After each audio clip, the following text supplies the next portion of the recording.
दोस्तों नमस्कार।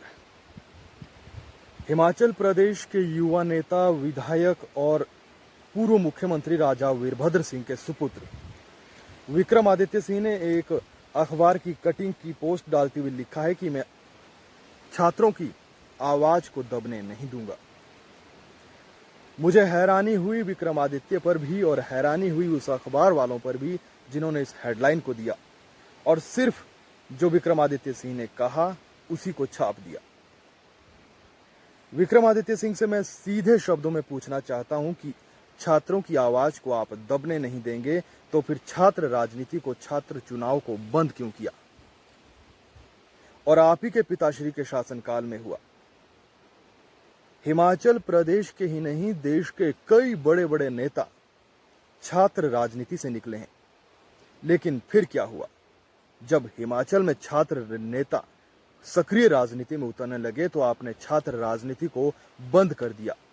और तर्क क्या दिया कि छात्र राजनीति में लड़ाई होते हैं, झगड़े होते हैं। मतलब साफ है कि आप लोगों ने अन्य कॉलेजों में, अन्य विश्वविद्यालयों में जो छात्र राजनीति होती है, उत्तराखंड ले लीजिए, पंजाब ले लीजिए, देश के तमाम राज्य ले लीजिए, उस राजनीति को ही नहीं देखा है।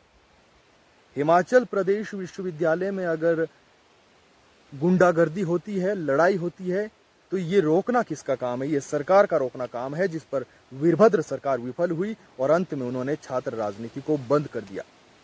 ये वही बात हुई कि अगर आपके पास समस्या का समाधान नहीं है तो आप उस समस्या को, या यूं कहें कि उस मुद्दे को जड़ से खत्म कर देंगे, चाहे उससे छात्र हितों का कितना ही हनन क्यों ना हो।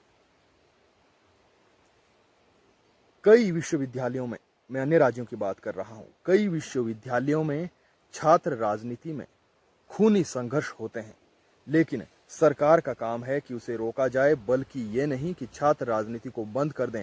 पिछले कई वर्षों से हिमाचल प्रदेश में छात्र राजनीति, छात्र चुनाव को बंद कर दिया गया है। बावजूद इसके अखिल भारतीय विद्यार्थी परिषद हो, NSUI हो या अन्य छात्र दल हो, अपने दम पर छात्रों के मुद्दे उठाते रहते हैं, लेकिन वो बात नहीं रहती जो छात्र चुनाव के बाद होती थी। उससे जो फर्क पड़ता था वह बात अब इन छात्र दलों के संघर्ष में नहीं दिखती है। सबसे बड़ा कारण है कि आपने छात्र चुनाव को बंद किया है। इसमें सिर्फ और सिर्फ एक सरकार का हाथ नहीं है, इसमें तमाम कहिए या दो ही राष्ट्रीय दल कहिए जो हिमाचल में है, बीजेपी और कांग्रेस, दोनों नहीं चाहते कि अब छात्र चुनाव हो। क्यों नहीं चाहते? क्योंकि छात्र चुनाव से युवा, जुझारू, संघर्षशील छात्र निकलते हैं जो आगे आकर अनपढ़ नेताओं के टिकट काटते हैं। इसीलिए कांग्रेस हो या बीजेपी, उन्होंने छात्र चुनाव को बहाल करने का कोई प्रयास नहीं किया। अब छात्र दलों को चाहिए कि एकजुट होकर छात्र चुनाव को बहाल करवाएं, नहीं तो इसी तरीके से हिमाचल में अनपढ़ नेता अंदाजा लगेगा कि छात्र चुनाव कितने जरूरी है। अनुराग ठाकुर, विक्रमादित्य, कई और बड़े बड़े नेता छात्र चुनाव से निकले हैं, लेकिन उन्हें शर्म नहीं आती है कि जब हम खुद छात्र राजनीति से आज यहां तक पहुंचे हैं तो छात्र राजनीति को बहाल किया जाए। बहुत शुक्रिया।